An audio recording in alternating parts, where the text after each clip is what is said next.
Risiko merupakan bagian yang tidak terpisahkan dari setiap aktivitas kerja. Namun, risiko yang dikenali sejak dini akan lebih mudah dikendalikan dibanding risiko yang dibiarkan berkembang menjadi sebuah permasalahan.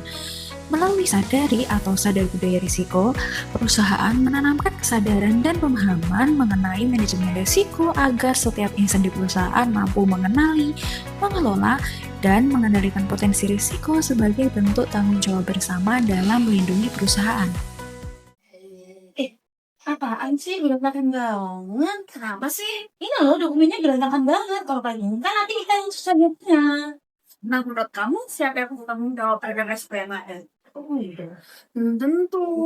Setiap individu usaha apalagi yang proaktif untuk mengantisipasi resiko di pekerjaan masing-masing. Oh, meskipun resiko kecil. Iya dong, resiko yang terjadi kecil sudah dibiarkan itu bisa menjadi masalah yang besar. Makanya kita tuh perlu tahu tanda-tanda awalnya itu kayak gimana. Oh, berarti nggak nunggu masalahnya ada dulu ya? Enggak dong. Jadi budaya sadar risiko membantu kita untuk berpikir lebih antisipatif, mengenali potensi ancaman, dan dapat mengambil langkah yang tepat supaya dampak itu tidak menjadi luas.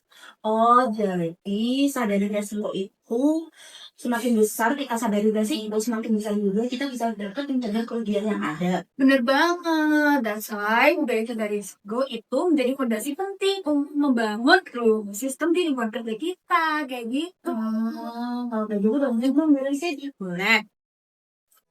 Melalui sadari, setiap insan perusahaan diajak untuk membangun kebiasaan mengenali risiko sejak dini, memahami dampaknya, serta mengambil langkah pengendalian sebelum risiko berkembang menjadi masalah yang lebih besar.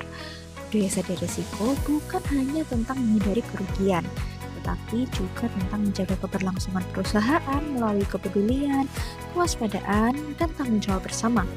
Karena setiap tindakan pencegahan yang dilakukan hari ini merupakan investasi untuk keberhasilan perusahaan di masa depan.